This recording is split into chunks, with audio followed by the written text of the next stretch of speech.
Hello everyone, welcome to the second webinar of the Preparing for the PAT course 2024.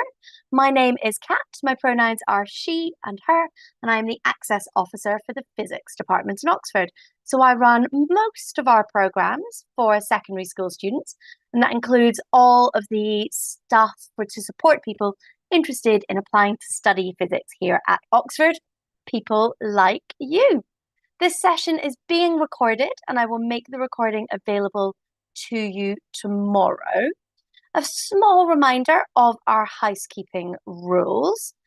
Please, for those of you joining on Zoom, you will be able to use the Q&A for any questions that you would like to be addressed. I'll let you know when it's switched on and ready for you. You can also access the chat to share thoughts, but please keep it polite, keep it kind, and don't share any personal details or information. Please also don't use it for questions that you want us to answer because we'll lose them. Stick those in the Q&A.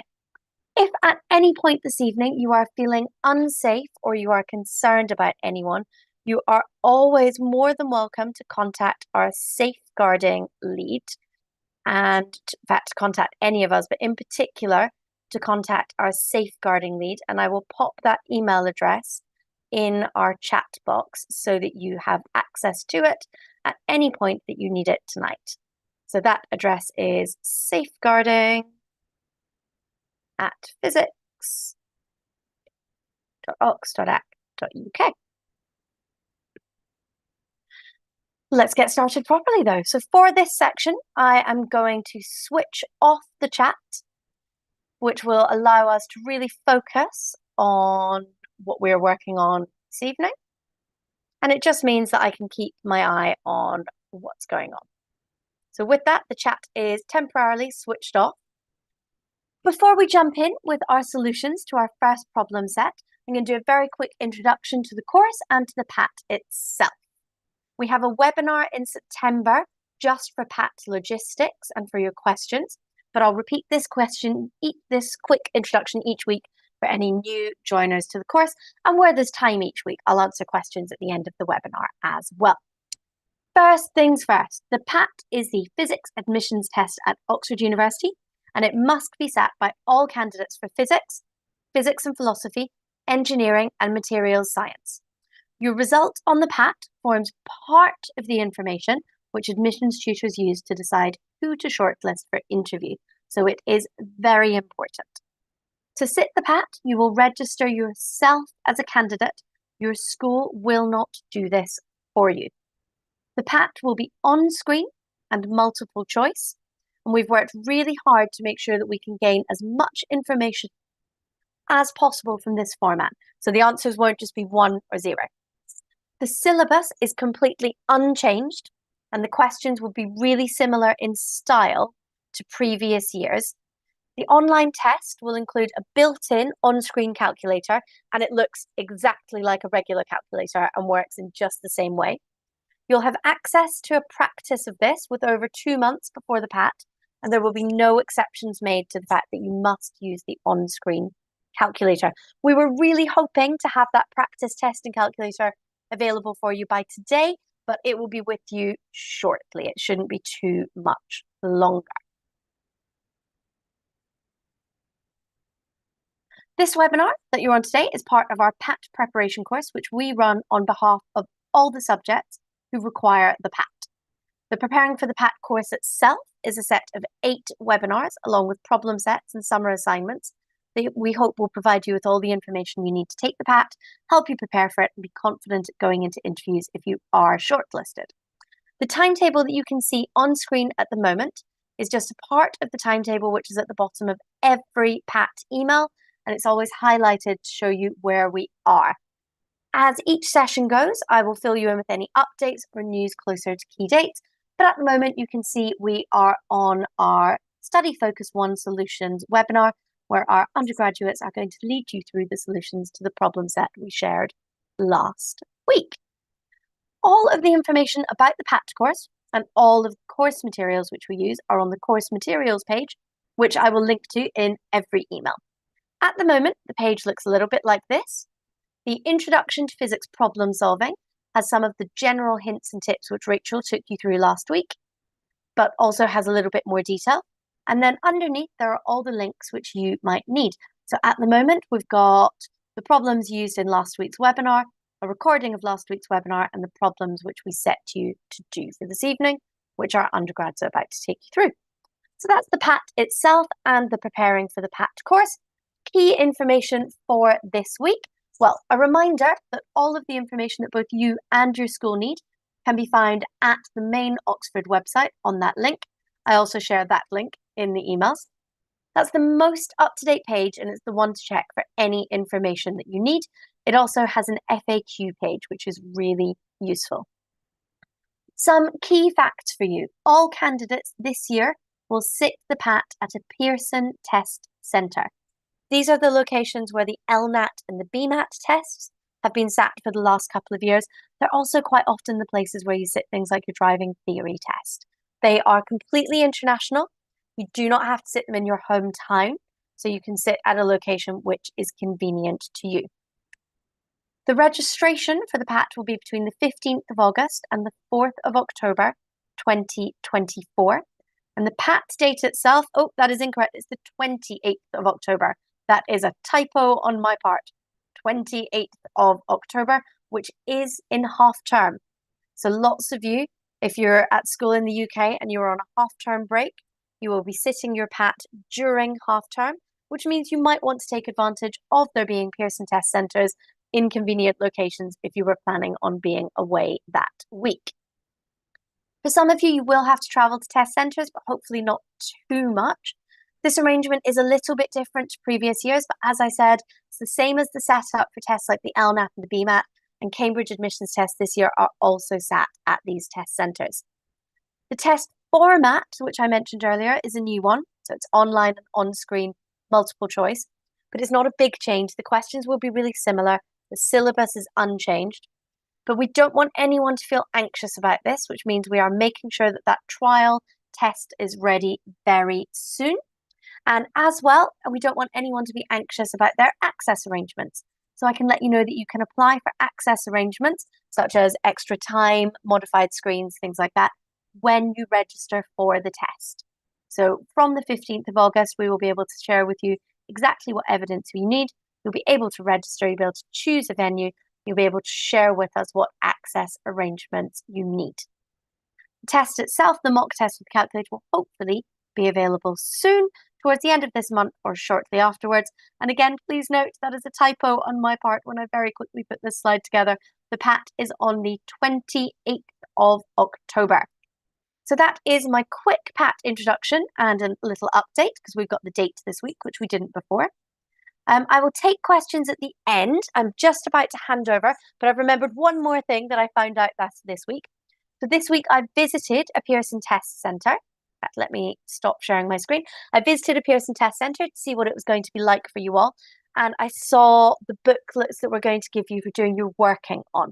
So I mentioned last week that working was going to be done on a whiteboard, and that frightened a lot of you because you thought you were getting one tiny whiteboard and a big marker pen. I can confirm you'll get a booklet of laminated sheets, so square paper but laminated so you can write on.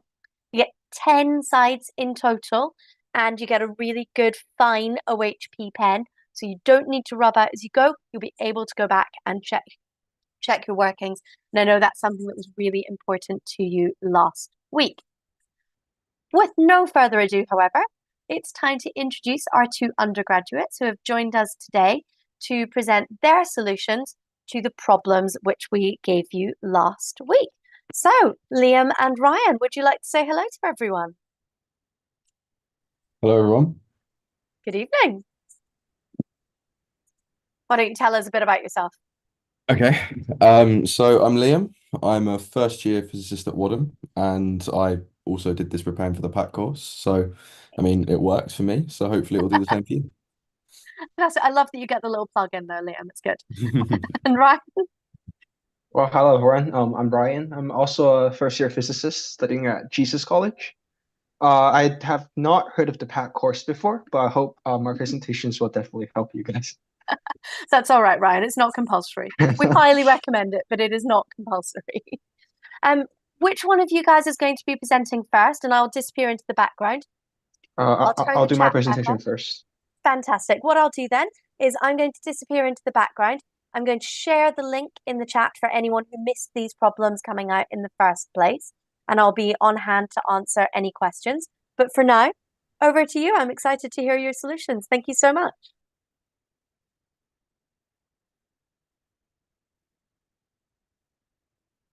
All right. Hopefully everyone can see my screen. All right. Yep, all good. I can see your screen. Let me find the display. Right.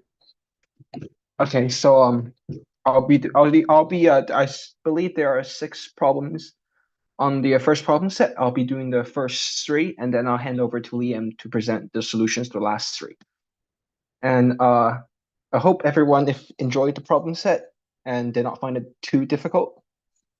And anyway, we'll start with the first one, and it's the problem of the bouncing ball. And then if you read the question, well, you'll note that after each bounce, 75% of the energy is lost. Sorry, not 75%. 25% of the energy is lost after each bounce. So this whole process is not energy conserving. There's energy escaping into frictious forces. There's energy in heat. But the point to realize is that between the bounces, the kinetic energy and gravitational potential energy are conserved. And so although energy is not conserved in the total process, there are parts of the process that energy is conserved. And so we can write out several equations. We can use some definitions. So firstly, we can take the kinetic energy and we label it as N to be the kinetic energy just before the nth bounce. And then we can also define K prime N to be the kinetic energy right after the nth bounce. And then to connect it to height, we will define Hn to be the height after the nth bounce. So Hn is what we want to find, right? And then from energy conservation, we can write down 2 equations. The first one we know that is the height after the n-1 bounce must be equal to the kinetic energy just before the nth bounce. Because at this point, h equal hn-1, the ball is at its highest point, right? And then just before the nth bounce, all of that potential energy is converted to kinetic energy. And this is what we have. And our second equation just simply states that right after the bounce, the kinetic energy, K prime N, must be equal to the potential energy at the highest point after the nth bounce. So these are our 2 equations. And we want to somehow relate Hn-1 and Hn. And what we can do is realizing that if 25% of the energy is lost, K prime N is equal to 0.75 Kn. So the kinetic energy after the bounce is 75% the kinetic energy before the bounce. And so we can obtain a recurring relation as Hn is equal to 0.75 Hn-1. So each height is 3/4 the height before. And we know the initial height, and so we can easily extrapolate this. You can write our first few terms if you can't see the relations on first try. So you have H1 is 0.75 of H0, and H2 is 0.75 of H1, which is 0.75 squared of H0. Sorry, here, this here, it should be a 0. And then H3, of course, is 0.75 to the 3rd power of H0.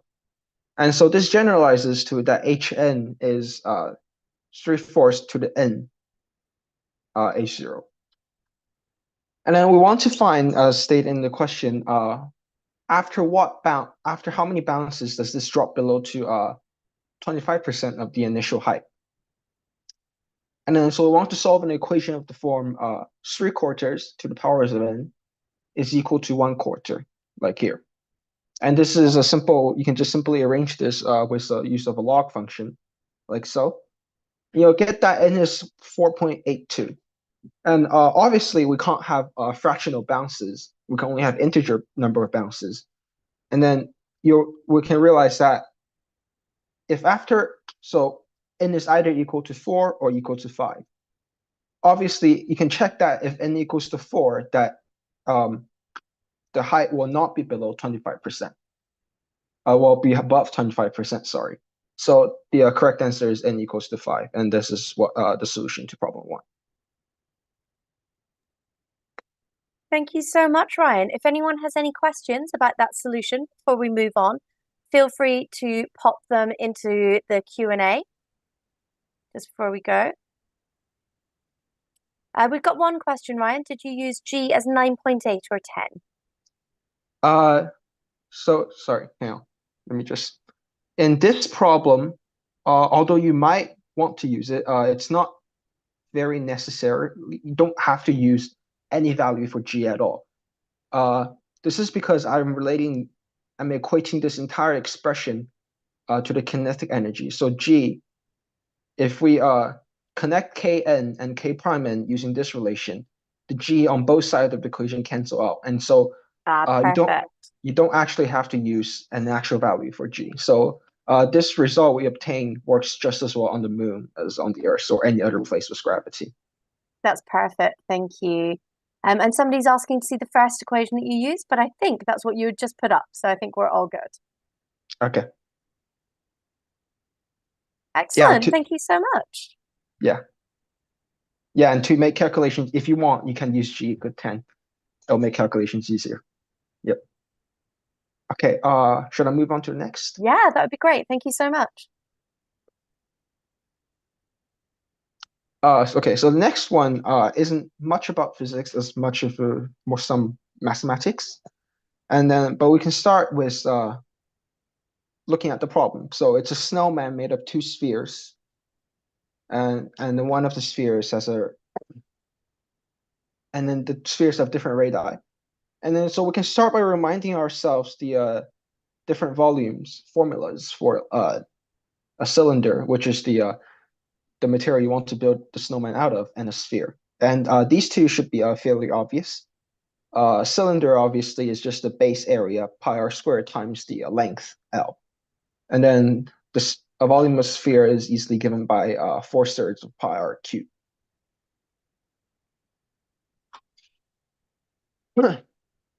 So you want that the cylinder of material which the snowman is made out of must be equal to the volume of the snowman, right? So we can obtain an equation of this form. This here is the sphere of radius r, the smaller sphere. And this here is the sphere of a bigger sphere of radius 2r. So the total volume of these two must add up to the volume of the cylinder we use. And the cylinder we use has a base radius of r over 2. And so we put r over 2 in the brackets of the square. And then if we rearrange, we'll find that just combine the left-hand side. If you just look at the prefactors, the left-hand side will give a value of 12. So the left-hand side is 12 pi r cubed. The right-hand side is simply pi r squared L over 4. And then we can divide by pi r squared on both sides, and then move this 4 to here. And then we get L is 48r, and that is the answer.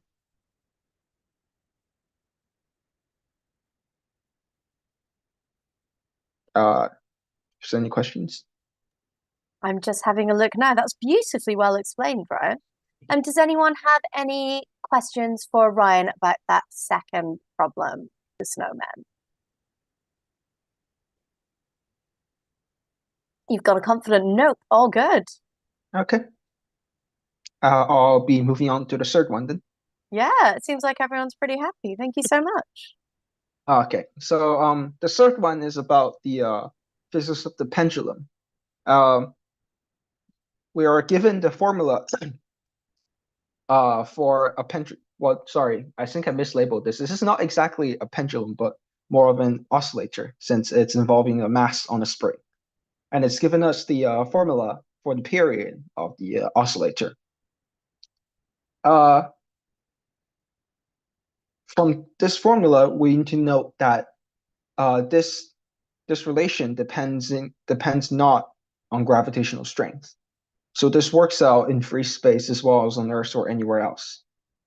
as long as you have a mass m and a spring constant k. Okay, and then so for part A, it should be fairly simple. We just said that the formula for the period does not depend on the gravitational constant. And so changing the gravitational acceleration does not change the period at all. And so the period remains the same. And for the next two, we need to consider Hooke's law. F equals to K. K is the spring constant times delta X, where delta X is the extension of the spring. We can first look at the part B, which is springs when the springs are in series. So if you attach two springs end to end. When we apply a force F to the bottom of the bottom string, we're actually each spring feels a force F to keep them in equilibrium, right? And so each spring extends by amount delta X equal to F over K. And if each spring extends by this amount, delta X equals to F over K, then the total extension of the spring system is 2 times that, so 2F over K. If we were to go back to the definition of a spring constant, we see that it's the proportionality constant between the force applied and the extension. So if you apply this definition here, the force applied is still F. However, the extension is 2F over K. So if we have F divided by delta X prime, so F divided by 2F over K, we get K over 2. So our new spring constant of the two-spring system, is the original spring constant but halved. So the new spring constant is K over 2. And this should intuitively make sense because if you have ever tried attaching using a longer spring, for example, is much easier to pull apart than a very short spring. And then we can plug this back in the formula, and then we have that T is equal to, 2 pi square root 2m over K.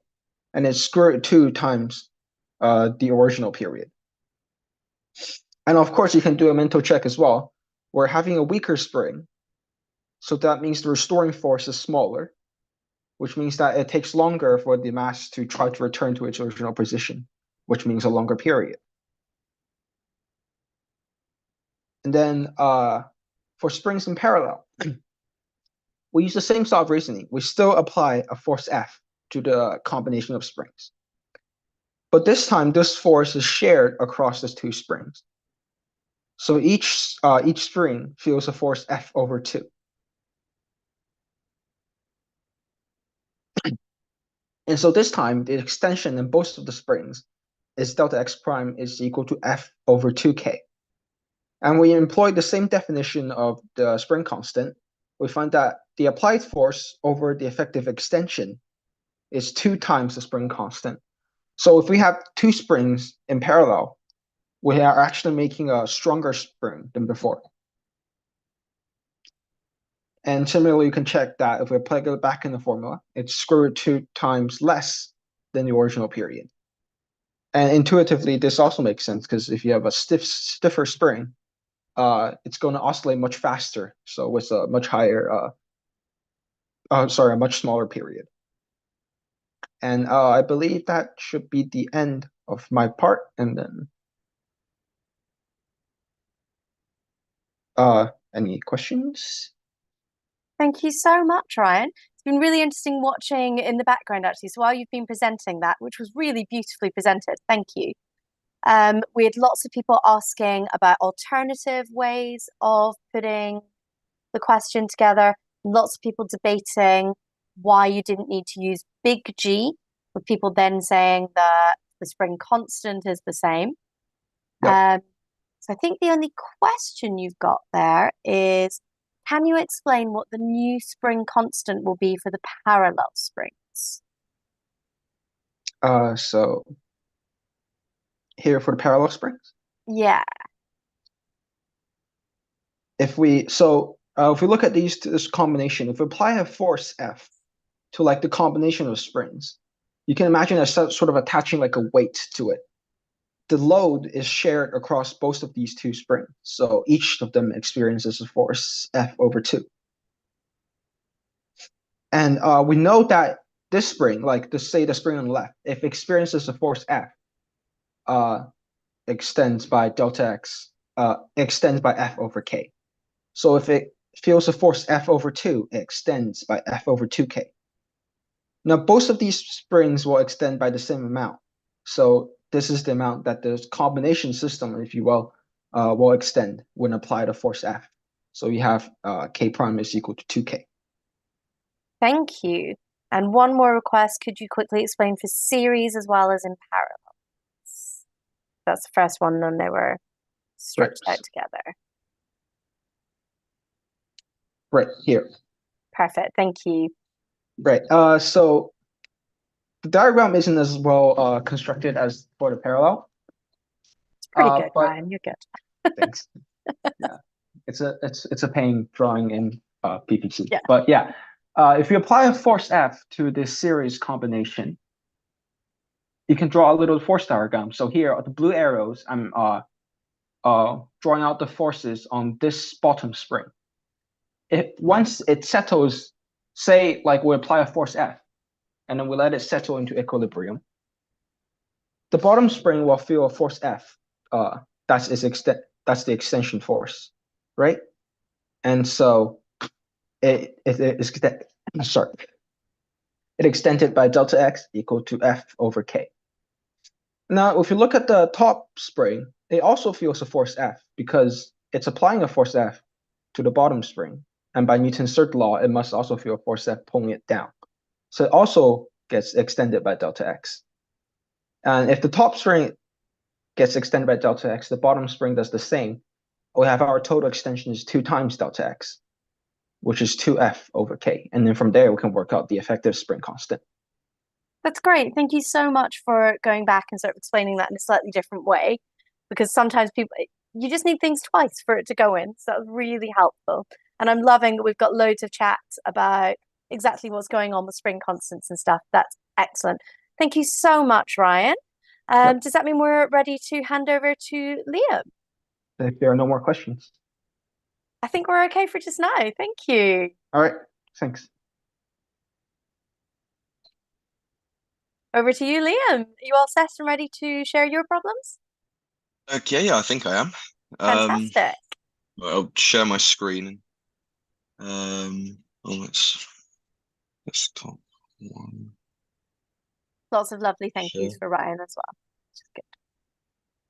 And it buys you a little bit of time to figure out what your screen's doing as well, which I think is always. Yeah, it's making me go into settings to turn on allow screen sharing. So hopefully it's showing it now. I don't think it is though. Oh, I can't see you actually. There we are. There we go. Is that better? Yeah. Just took a Okay, moment. excellent. All good. Okay. So as you can see, my presentation is as beautiful as Ryan's. I was actually just about to say, Liam, I really like seeing the different approaches here. And hopefully this is great for everyone else to see as well, which is that there are so many approaches. And I love that you've gone with what's obviously natural to you, which is doing it by hand. Yeah. Well, hopefully if you can't read my handwriting, I'll say what I've written. So it shouldn't cause too many problems. Will be good. Don't worry. I'll do the same thing that I did for Ryan. I'm going to switch off my camera and go behind the scenes. So good luck. Okay, perfect. I'll start with question 4 then. So, yeah, a ball is thrown off a cliff at 30 degrees and it falls 10 meters. And we want to find how long it takes for the ball to reach the beach below. So to start most physics problems, I'd say the best thing to do is draw a diagram, even if it is as terrible as this one. And then I decided to mark the point that the ball is being thrown as 0, 0. This doesn't mean too much. All it means is when we get to the bottom here, we'll have -10 rather than 10. It was just rather than this being 10 and this being 0, this is 0 and this is -10. It just made the math easier for me.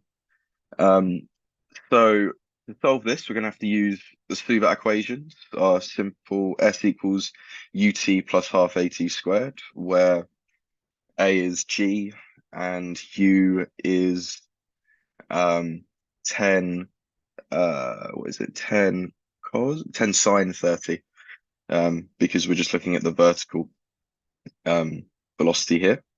So what I did to keep the solution more general is to rearrange everything and then get t using the quadratic equation, and then subbed in the values from the question. And when you do this and you ignore the negative value, you get t is 2 seconds. I think this was quite a nice question, so I went through that quite quickly. So, are there any questions about this one, or should I move on to question 5? Let's have a look. If anyone has any questions for Liam about this question, do feel free to jump in and let us know. No, you're getting a similarly confident. Okay, good. So I'll just quickly ask you now. There are 2 solutions to question 5 that I've written down. Should I go through both of them now, That or would wait be and come back? excellent, actually, because I think quite often people ask us why we don't have many written solutions, and it's because there are so many options to it. So I think the Okay, fact that you've got 2 there is great. right, perfect. So question 5 is probably one of the hardest questions on this problem set, I'd say. I think it's something you don't really see at A level. It's a different sort of thinking. So we're walking along a street and we have trains passing us in either direction, and more passes coming towards than going away from us, which makes sense. And we have to work out, using the fact that 20 pass us head on and 15 overtake us, what the speed of they're trams, not trains, sorry. So we need to work out what the speeds of the trams are. And like I said, I've got 2 solutions for this, but I started with some assumptions. Let's just see. So trams move at the same speed and direction in both directions, and the gap between them is exactly the same for each one. So this isn't a tram or train network in the UK. This is one that is predictable and reliable. And yeah, that's all we need to know. We're just assuming that this is a perfect tram system. And the way I approached this that I found most interesting was to instead consider that the walker are stationary, and instead the velocities of the trains are different. So what this looks like is the trains coming that are going in the same direction as us will have a velocity v minus 1, where v is their true velocity outside of this reference frame that we've made. And then the trains coming towards us will have a velocity of v plus 1. And this is all because they both have a velocity v, but if we are moving at 1 meter per second and we decide to make us stationary, then we have to subtract 1 from one of the velocities and add 1 to the other. And then from this, we can kind of do a bit of, I suppose, Doppler effect. We're using the idea of a speed of a wave, because the trams are coming at a fixed point with a fixed distance between them. We can use wave equations to work out their speed. So, and I've said here, you can consider points A and B as tram emitters.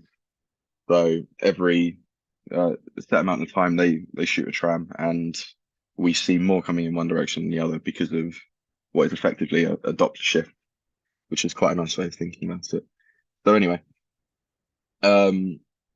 we use v equals f lambda, our typical wave speed equation, and so for one of them we get this equation, and the other one we get this equation. That's just subbing the values in. From our assumptions, we know that the wavelength, or the distance between trams in each direction, is the same. So we can kind of ignore lambda A and lambda B here. And what we get is, I've called it x here. So lambda A equals lambda B equals X. And then we know that, well, this is, oh, sorry, I've done it a different way, but if we have FA and FB, we know that the ratio between them is 20/15, or we know that V minus 1 is 15x and V plus 1 is 20x. So, I mean, admittedly, this isn't written very clearly, but all I've done is I know that FA lambda A and FB lambda B will be 20 if FB lambda B is 20x, then FA lambda A is 15x, because we know that these are the same, and that lambda B and lambda A are the same, and the ratio of FB over FA is 20/15. So we eventually, if we divide equation 2 by equation 1, we get V plus 1 over V minus 1 is 20/15. And then if we solve this algebra, we get 7 meters per second, which is the final answer. And to do it another way, we can instead consider the gap between overtakes in each direction. So if there are 15 overtakes in 60 minutes, it'll be an overtake every 4 minutes on average, and in the other direction, 60/20 will give us 3 minutes. So instead, now we'll consider the separation between each tram to be D, and then in 4 minutes, we know that that we've had one distance between the trams because we've had one pass and then another's pass, but we also know that the walker has moved 240 meters because they're moving at 1 meter per second for 4 minutes. So 60 times 4, 240. And we know that in 3 minutes, we've had a 1D distance because of we've had another tram, but we know that that the walker has moved 180 meters towards the trams, because 3 minutes, 3 times 60, 180. So we get two equations. D minus 180 is the distance traveled by the trams coming towards us in 3 minutes, and D plus 240 is the distance traveled by the trams going away from us in 4 minutes. But since we know that they're traveling at the same speed, and this first equation is 3 minutes and the next one is 4 minutes, if we subtract D plus 240, we subtract D minus 180 from D plus 240, this will give us the distance traveled in 1 minute, because we've got the distance in 4 minutes, subtract the distance in 3 minutes, and distance in 1 minute. So this gives us 420 meters, and then that means the speed is 420 meters per minute, which then becomes 7 meters per second. And that's, again, our final answer with a very different approach, but equally as valid. And I think it just depends which is easier for you to follow. I'm sure there are a lot more, but these are just two of them. So yeah, I'm guessing there'll be a few more questions on that, because I think I got a bit lost in my own workings at some point. It's really interesting, actually. Watching the chat has been really interesting because everybody really liked seeing it, and everybody agreed that this was the harder question. And then we had a huge variety of responses. We had people who've just followed the vibes to get 7 meters per second. A few people That's a what I little did in bit. most of my exams. Do you know you're not alone? A few of the responses are following the vibe seems to be the best way to do physics. So you guys can all be confident that you're in good company with current undergraduates. We've got a few people a bit unsure about the actual lambdas, so what they're representing. Yes. Why those Yeah, reasons. that was a bit where I stumbled a bit. So if you imagine that the train, like, we'll take just point A. Point A releases a tram at a fixed rate, which, like, essentially a tram comes into the stop A, and then moves away. If we look at stop A, we can imagine that it's releasing them at a fixed frequency. Lambda would then be the distance between the two trams. So the lambda used up here is just the d used in the alternative method, where I think it was a bit clearer what I was trying to say.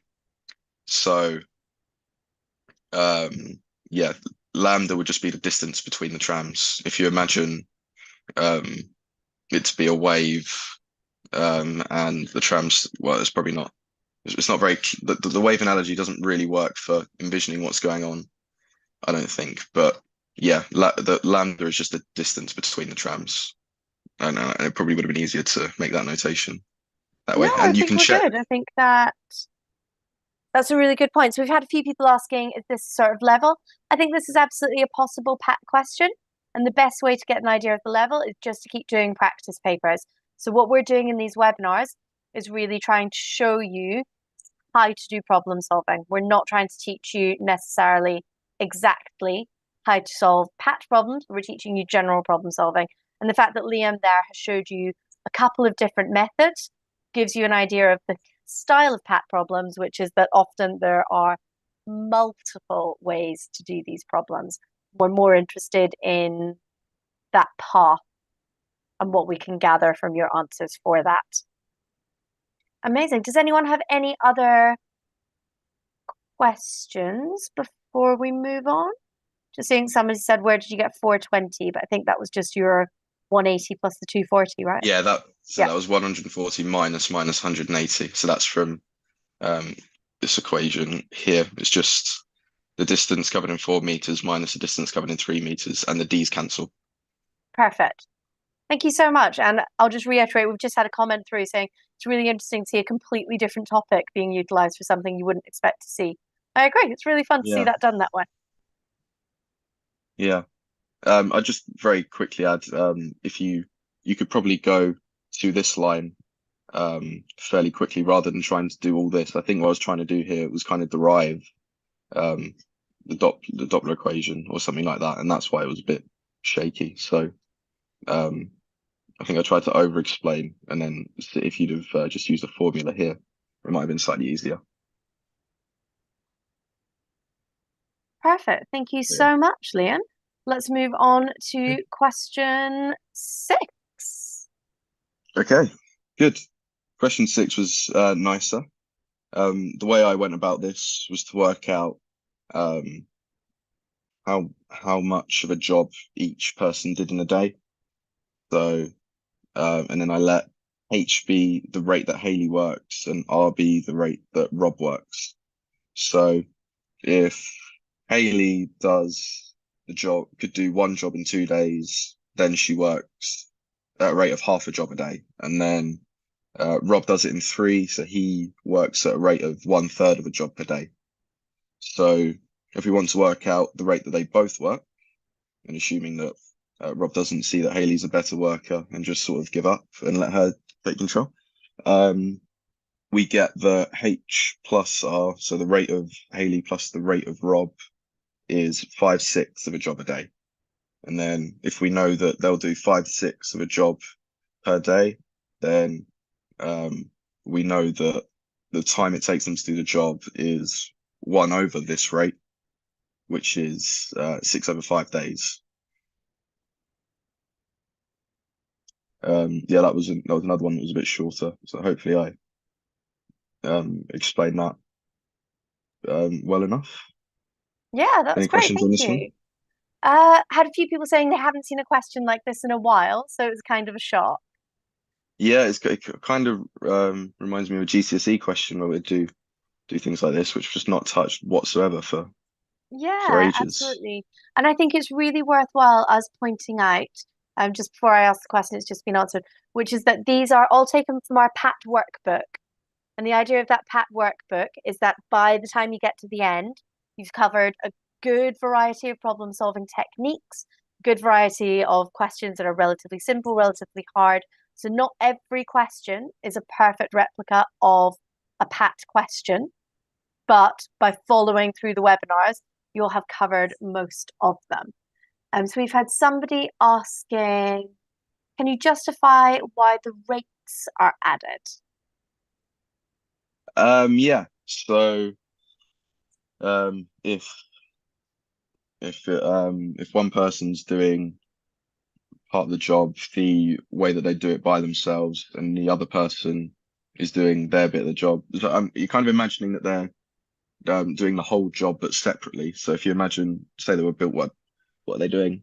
They're painting the outside of the house. So if we imagine that Haley's painting one wall and then Rob's painting another, we know that their rates will be completely unaffected by each other. But because they're both working on it, we can then just add said rates because, well, because they don't influence each other. It's not like they don't get in each other's way. Is that where the question was coming from, or was it have I misunderstood what they I wanted? think so, yeah. I think that's exactly what somebody was asking. And a few people saying they've done it a different way as well. Lots of different solutions, which is fantastic.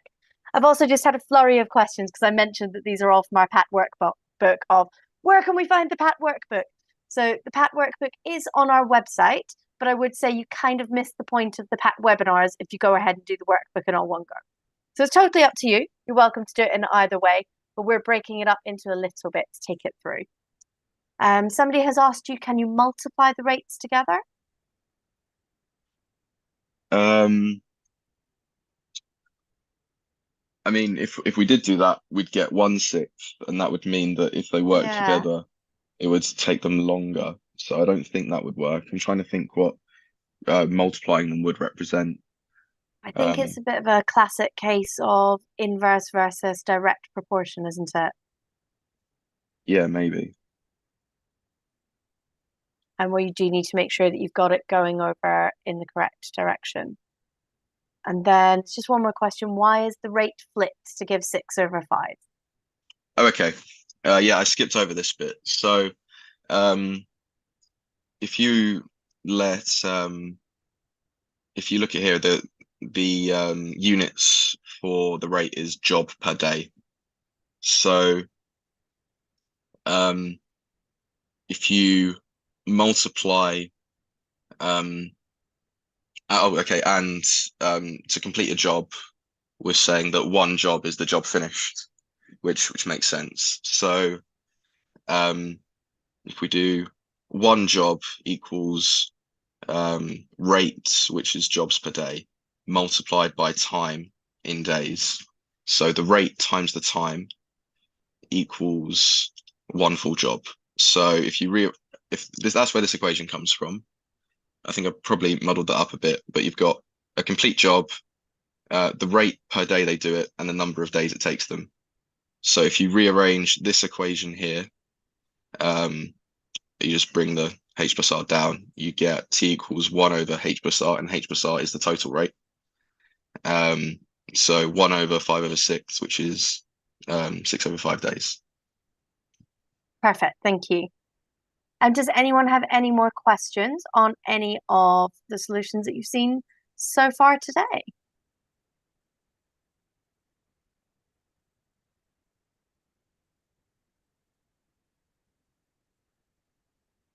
Just give everybody a chance to type. A few people asking, can you do it using work and power? I mean, my instinct is probably. There's definitely different ways that you can do these things. Yeah, I suppose. I mean, if I suppose the total job can be considered a total Yeah. energy required, and then the power would be the rate of work. So I think that's fairly similar to what's been done here, but just in a Yeah. so yeah, I don't see why that wouldn't work. Almost a little If you bit got the like right when you answer, it use V probably equals F does. lambda. Yeah, yeah, Right. you can see it's an analogy, but it does work. So Yeah, absolutely. yeah. We've got a question about question 3, which I think was Ryan. Can you explain why the equation for the time period in question 3 doesn't depend on gravity? So that very first equation for the time period. Sure. Would you like me, should I share the screen or like? That would be great. Thank you so much, Ryan. And thank you so much for those solutions, Liam. They were excellently presented, really clear. Thank you. Thanks very much. Um, so wait, Liam, can you unshare your screen so I can do mine? Oh, yeah, sorry. Yeah, I forgot about Okay. that. It's all right, all good. Right.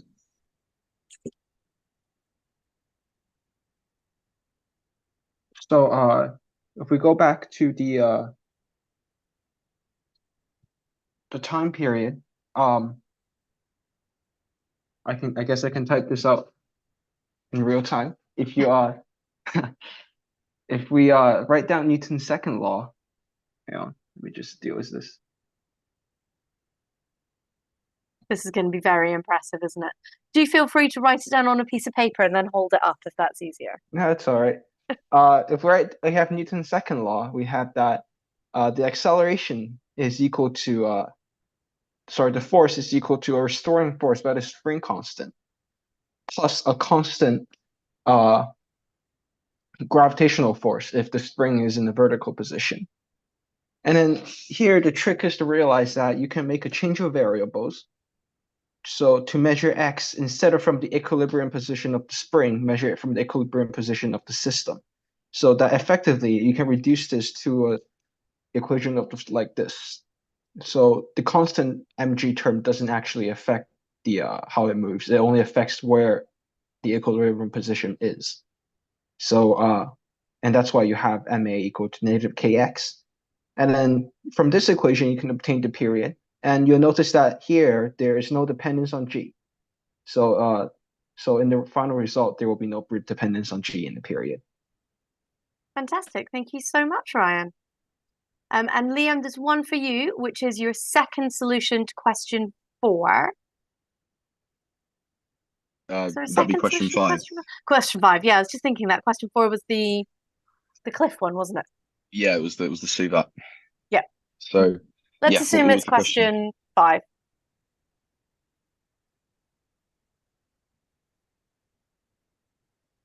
Yeah, okay, what was it I was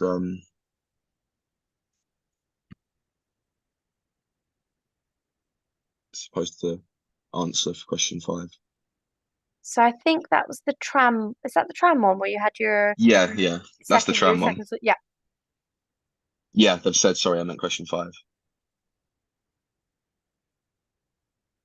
Oh, just explain the second solution again. Yeah, I that'd be see. great. Thank you. Okay, fine. I thought there was a specific bit. So I'll share my screen again.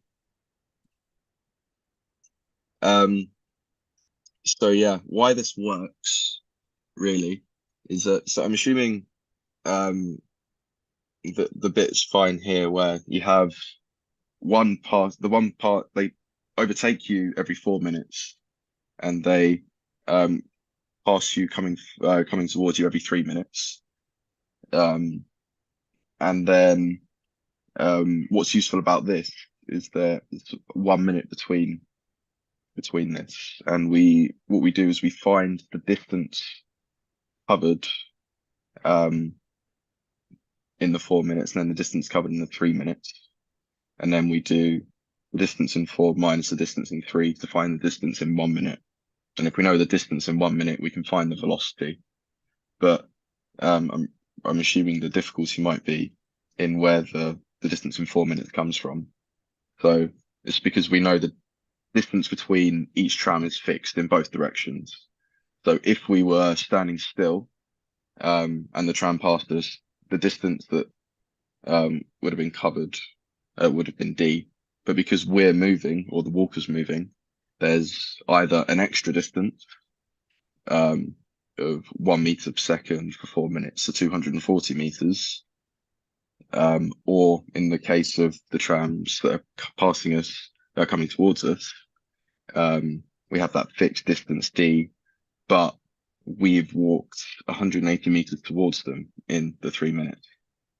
So because we're moving, we can find out, we can find 2 equations, one for distance covered in 4 minutes and one for distance covered in 3 minutes. And um, because we know that d is fixed, this means that it will cancel. We have an equation for distance covered in 1 minute. Perfect. Thank you so much. All right. Lovely. So that is 7:30. We spent an hour working on our solutions, which is absolutely great. I was very much hoping we'd do this in an hour because that means we can spend the rest of this evening answering any questions that you have about the PAT or about our admissions process. So please make use of our Q&A session, of our Q&A box. Pop your questions in there. And I tried to do this a couple of times over the course of the PAT webinar. So those of you who were with us last week, you'd have seen we had a lot to cover. Rachel had a lot of problem solving. So we only had about 5 minutes for this. What I had hoped was today we'd have a longer chunk of time, which we do.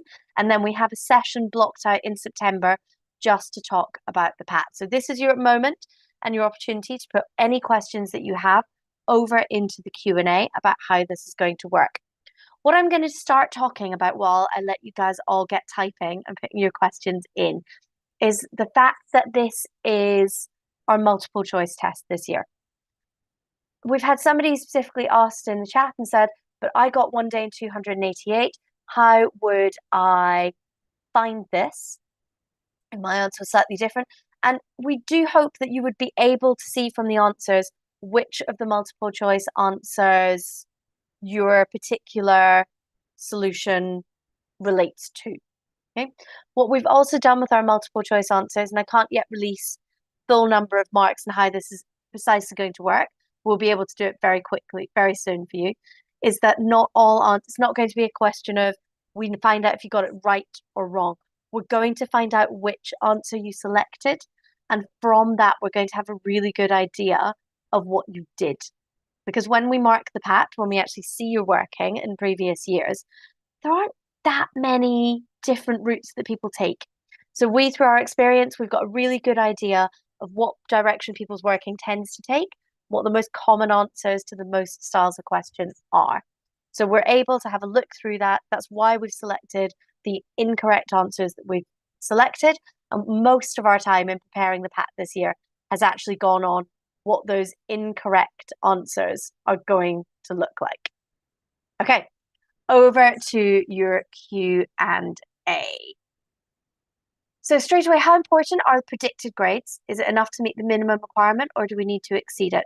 Predicted grades are important, but we are mostly looking at your PAT score and then your performance in interview. So if your predicted grades aren't quite what you want them to be, I wouldn't worry about it too much. And your offer will simply be your offer. You do not need to exceed the offer. You just need to meet the offer. In terms of what you need to score for the PAT, this is one of those ones where there's not a simple answer. There is not a score above this, you will get in, score below this, and you will not. Our score is used to help us shortlist. So on the physics admissions reports, in fact, let me bring up a physics admissions report and share my screen with you, and I can show exactly what this looks like. This is why it's great when we have a little bit of extra time. So physics admissions reports.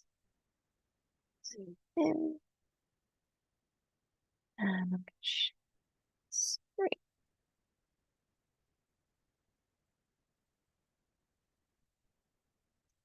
So this is a page on our website. It's really easy to find. If you just Google physics admissions reports, you'll be able to find them. And then you'll be able to click through every single year. This is our admissions report for last year. In that report, there's all kinds of information. It tells you total number of people who applied, tells you from those people who applied, how many people were from the UK, how many people were not, tells you that we interviewed 2.9 people for every place last year.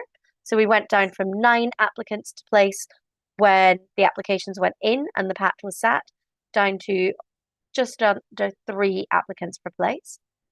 It tells you exactly why we run the PAT, and then it has this really useful diagram. So on this diagram, the blue spikes are people's actual PAT scores. So that's what people got. You can see that some people weren't able to sit the PAT due to disruption and other reasons. But otherwise, we get a nice distribution of PAT scores from usually about 15 up to about 96. You can see nobody scored full marks. The orange scores are then people who were invited to interview. So you can see that while we did interview most people in the upper half of the PAT scores. We also looked more at people's application and we decided to interview people with lower PAT scores, and that can be for a multitude of reasons.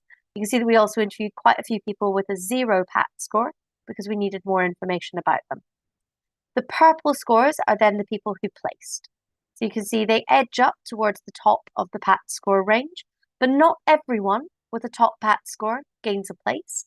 There's more to it than that. You also need to provide an excellent interview. And you can also see that not everyone who got in was a really high PAT score. So you can see we've got people down at 51 and we admitted somebody who wasn't able to sit the PAT last year. So you can see this for every single year, and that's why I'm never able to give a really definitive what score do I need. The answer is it depends on each year. Get as good a score as you can, and then you stand a better chance of getting to interview and a better chance of gaining a place after that. Okay, moving down. So I've got how much does it cost to take the PAT? The PAT is free to sit. And as far as we know, that is true for everyone, international and UK students. I was at the Pearson Test Centre on Monday and I specifically asked them this. As far as they are aware, there should be no additional fees. If there are, get in touch with us because it may be something that we're not totally in control of. But we are not charging fees as a university for that to be sat. If there are any fees associated at international test centres, it will be a charge associated with that. But it should be free for everyone. The PAT should still be 2 hours. I'm being a little bit cagey with that just because we haven't fully released our trial paper yet, but it should be pretty much the same. So it should be roughly 2 hours. And we should have that paper out really, really soon as well. So we've still got 4 months until the PAT, and we're expecting for you to have pretty much 4 months of access to our test papers and see things like that. Expectation on how fast we should answer each question? Not really. It's totally up to you. You can see nobody gets 100%. Some years we have 1 or 2 people who get an answer. Just because there's a lot going on in the chat at the moment, and I can't monitor the Q&A and the chat. And so I think a lot of people are talking about multiple choices. What I want to say is we are working really, really hard to make this as fair as we can. So we've thought really hard about the answers that we provide. We would hope even if you did make a silly mistake and you got a wrong answer in your calculator, you would spot it when it wasn't one of the answers on the multiple choice. So there's a certain amount of self-checking there. We also get an awful lot of information from your wrong answers. So in a lot of ways, this actually isn't, from our point of view, it doesn't look that different. We're still getting a range of answers. We're missing a little bit of information and not seeing you working, but we're still going to have a really good idea. So with what's going on in the chat, please stop panicking if you possibly can, and be reassured that we're working really hard on the information that we get and the fact that we're going to know an awful lot about you. So we're using all of our kind of combined skills and experience from years of marking PATs to help us do that. So we will do our very best, and we always keep it fair, and everyone's sitting the same test as well. So it's not only you as an individual who's sitting in this new format. Everyone sitting the PAT this year is sitting in a new format, and multiple choice formats are not new.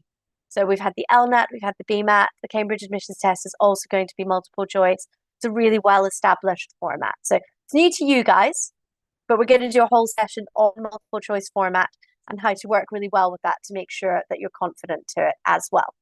So no expectation on how fast it is. Whiteboard pen will be the same size for everyone. Yes, absolutely. How much relative to each other do the PAT predictor grades and interviews play into getting an offer? And how important are things like personal statements? So if I go back to one of my most shared documents, the physics admissions report, you will be able to see that we are physicists. And so we use equations to work all of these things out. So we have an equation which we use, it's got highlighted here, to decide who we are going to shortlist it, which combines your PAT mark with 10 times a score that we give you. And that score takes into account things like your performance compared to the school that you are in and some other factors about you. I'll put up what those factors are in a second. And then your R score. So if you have 75% or higher, equal or higher than 75%, we get shortlisted for interview. Then we have a look at lower scores. And then there is another formula that we use once we've interviewed you, which still includes your PAT, includes your interview score, and includes that extra score as well. So it is a very mathematical process which we look at. So you can have a look at that and find out how they are. I would say, generally speaking, our personal statements are not particularly important for our course, but obviously you will be writing personal statements for other universities where it is a longer and more important piece of work. So do your best. We're really looking for your motivation to study. Again, with the questions about PAT scores, there is not a minimum score. So I've just showed you all the formula for that. You can look back and you can have a look. There are no strict grade boundaries. There is not a minimum score. And I know that's something that everybody feels like maybe there's a secret minimum score. There's not. It's a case of looking at it.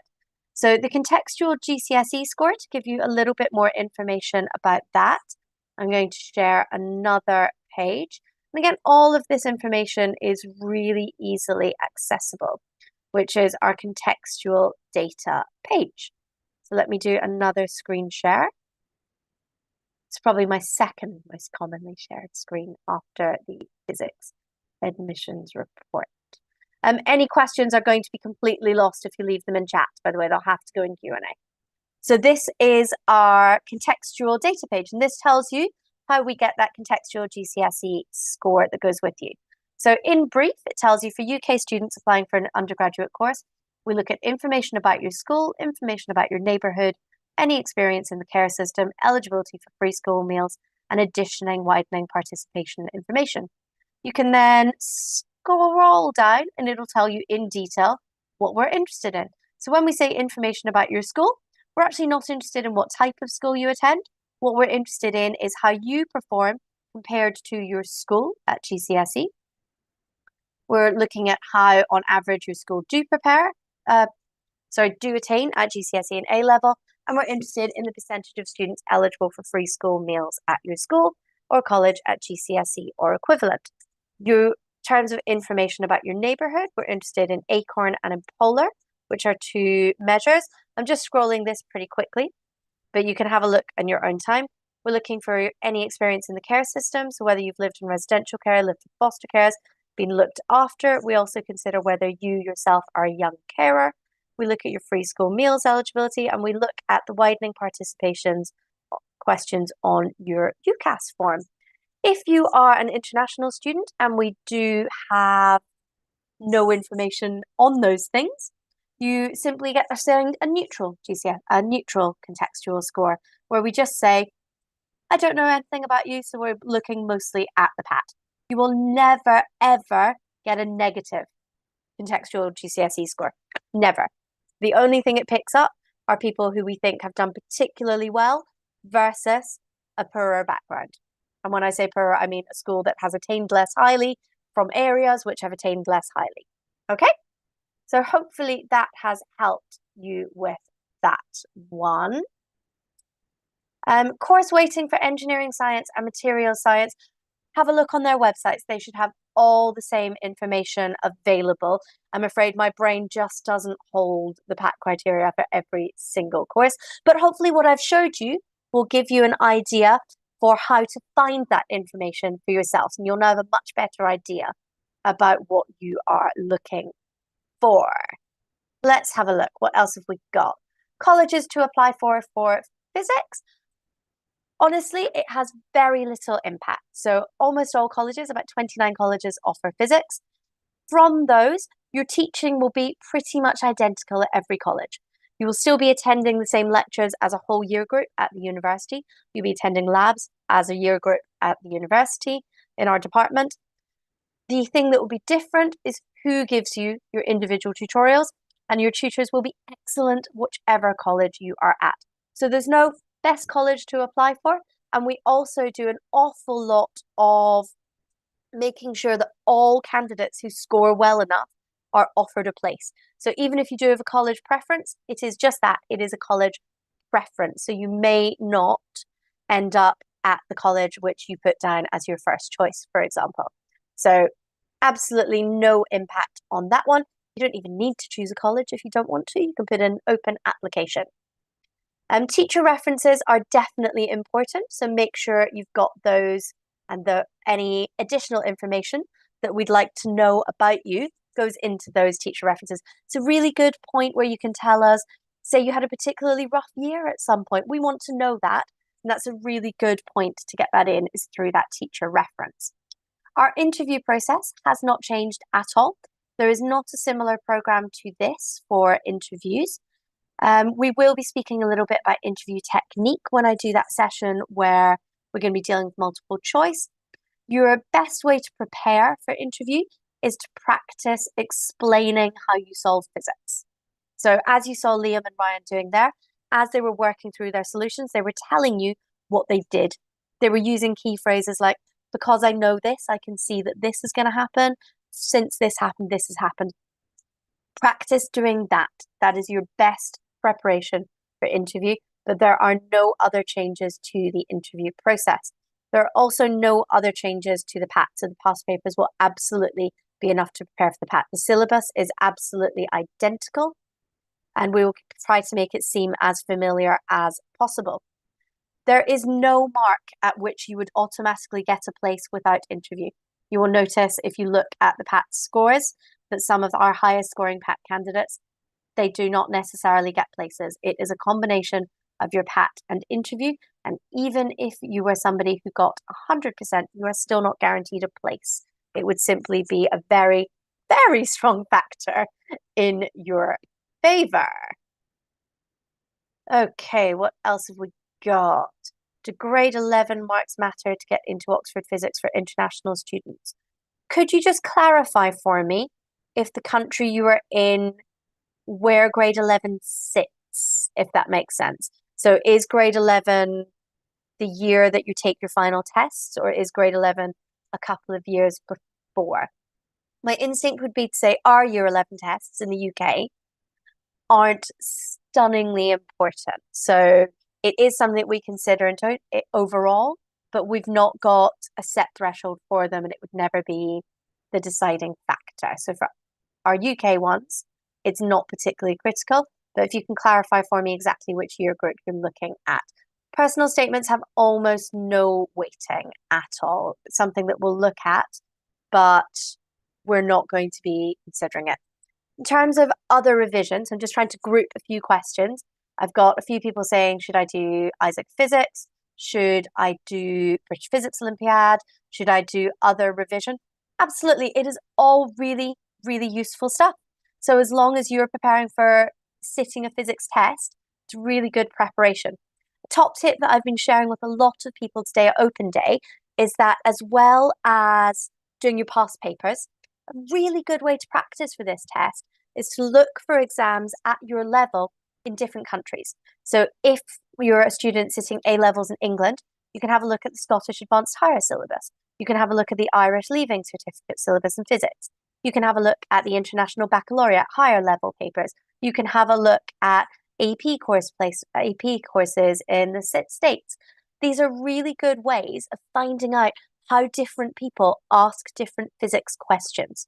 So all those different syllabuses, all those different experiences of doing physics, they are all absolutely useful. So hopefully that has helped out for that one. In terms of finding question on Isaac Physics, it's a little bit of practice. So just get stuck in there, have a look through Isaac Physics and see what you can find. You can do the mock PAT as many times as you like, absolutely. So that's the practice one that's going to go up where you can just practice through it. You can even just have it sitting up and use the calculator for a couple of weeks to get really familiar with it. The PAT is absolutely one of the most important parts of the application process. If your PAT score was really good and your final, if you meet the offer conditions, you could get away with grades not being good at other points through. So you'll still have your offer made at whatever we set the offer to. So in England, it's usually A star and 2 A's, for example, or 2 A stars and an A. You can find that on our website. And as long as you met that condition and had a good enough PAT score, if we offered you a place, that would be fine. So it depends a little bit on the individual person. In terms of who actually gets a place, 8.9 people apply per place. So that's roughly 1 person in 9 gets an offer.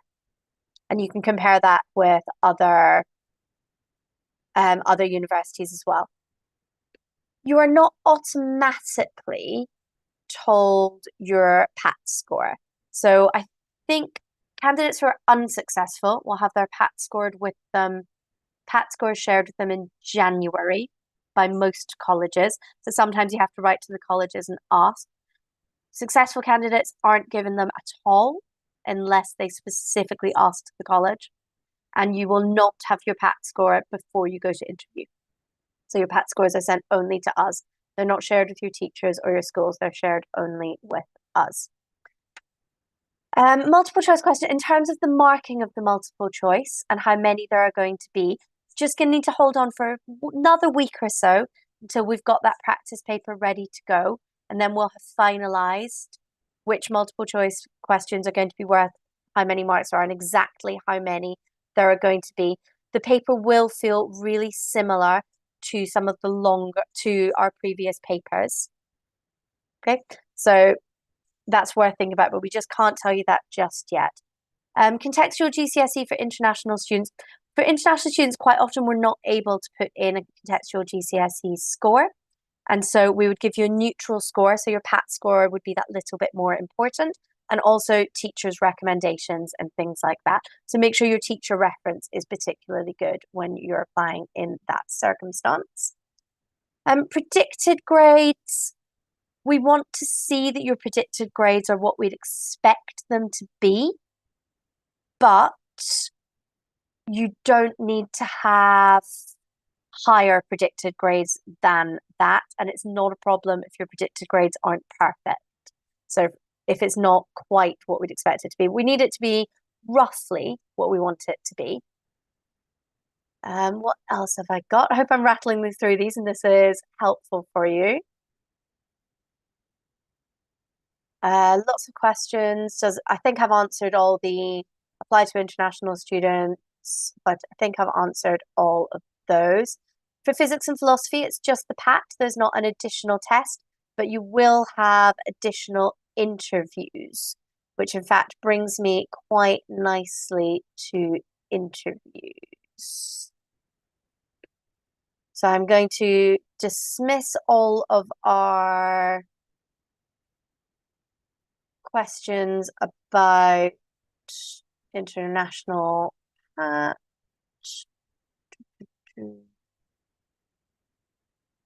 special circumstances such as, for example, having COVID during GCSE, medical problems, they would all go in with your teacher reference. So that would be there. All of the information that contributes to the contextual GCSE is gathered through UCAS. You don't need to send anything extra into us. So it's just standard information. All universities use it. So, sorry, all universities have access to the same information. Probably what's interesting is that we're very open about exactly how we use that information. So it's just a case that it's easier to find what we're using. We're not using anything different to anyone else. So it all just comes through on your GCSE. In terms of the criteria, I've got a question saying, does the criteria of contextual GCSE mean that it is harder or more competitive for people from certain backgrounds to get in? I'd say overall, no. What we're aiming to do with the contextual GCSE data is make sure that anyone who has been disadvantaged has as good a chance as people who have had less disadvantage. So we will never use contextual GCSE to actively disadvantage somebody. Absolutely never. The worst thing that would happen is you get a neutral score where your PAT score then has more weight than others. So our contextual GCSE score is only ever used to help us catch people who have done extremely well in situations of disadvantage. Okay, so it's never used to discriminate in the other direction. It will go from neutral to a positive. Your personal statement will be read, but it's not a major factor, which brings in some of the questions about,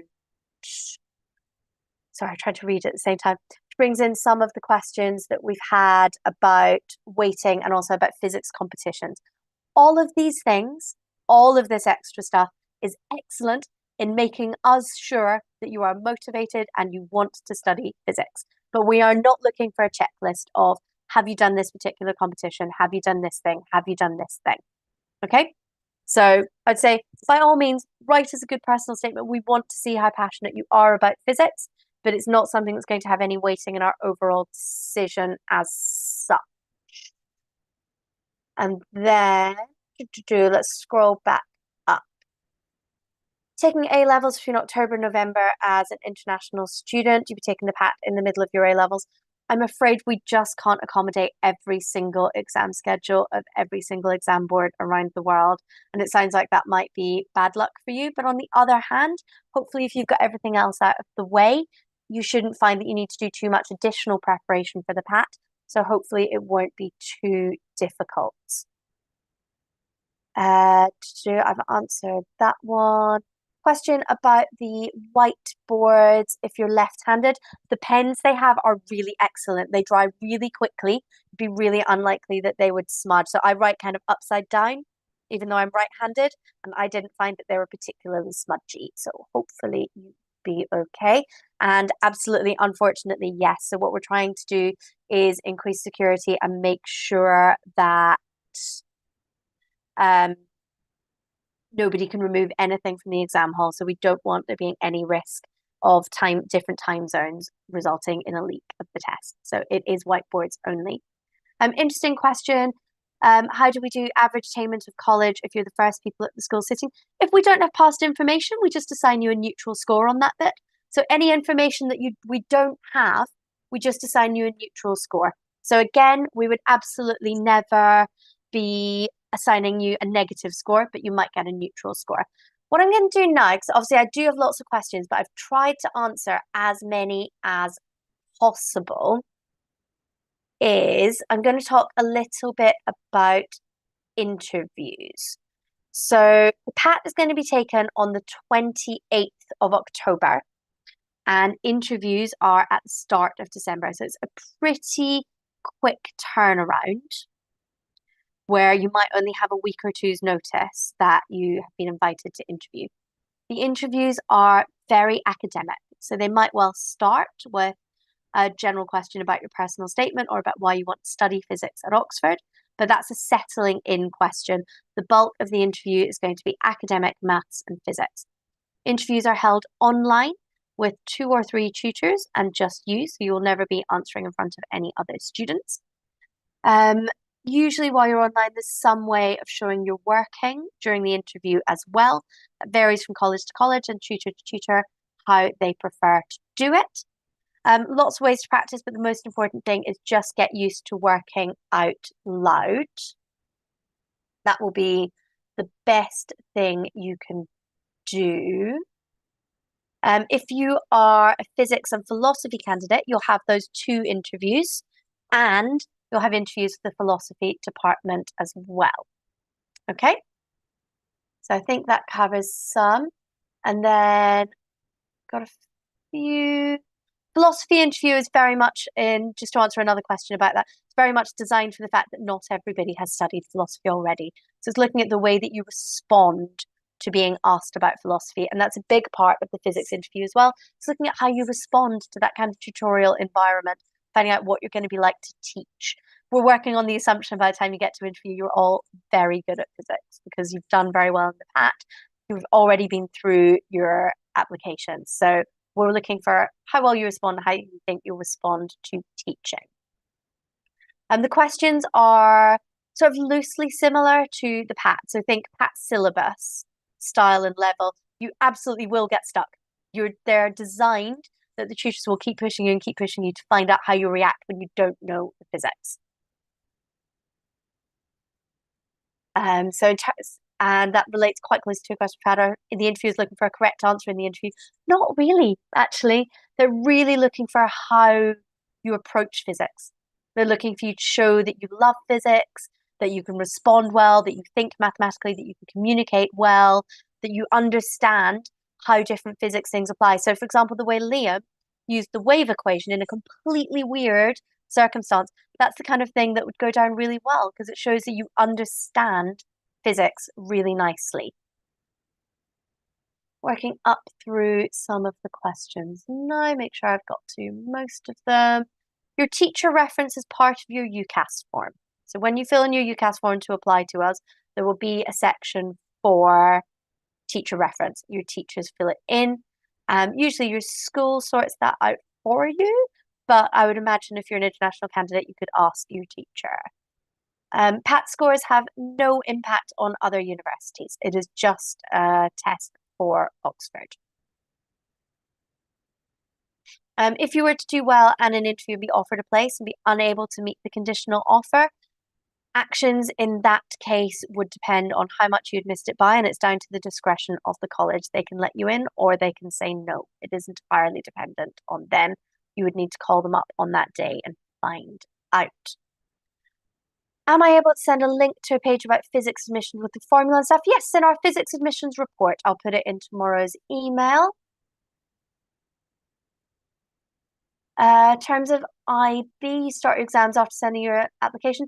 That's the case for most people. So the A levels don't get sat until afterwards either. We ask what you think you're going to get, and then we give you an offer base which you have to meet. So that'll be exactly the same for those. Thank you so much for all of those questions. So I think we've managed to get through a good chunk of them today. Obviously, I haven't managed to get through them all, but I hope that's been useful to you. Tomorrow morning, I will share the link to the recording. The recording will be taken down this evening while I edit it. Hopefully, I'll have time to put that up before the open day. If you don't hear from me tomorrow until Friday morning, in fact, it's because I'm at the open day all day tomorrow. So I'll try to get the email to you tomorrow with all the links that I've shared today and the recording and a little bit of information. Next week, just so that you guys are aware, let me have a look at our timetable. Next week, which is the 3rd of July, we will have Rachel joining us for a session on waves and optics. And I will share the problems that Rachel will be using a little bit later in the week. Thank you so much, everybody. I'm sorry I couldn't get to your questions today, but we've got until October. We've got plenty of time to get through the rest of them. Goodbye for now, everyone. I'm going to stop the recording now. Thank you very much.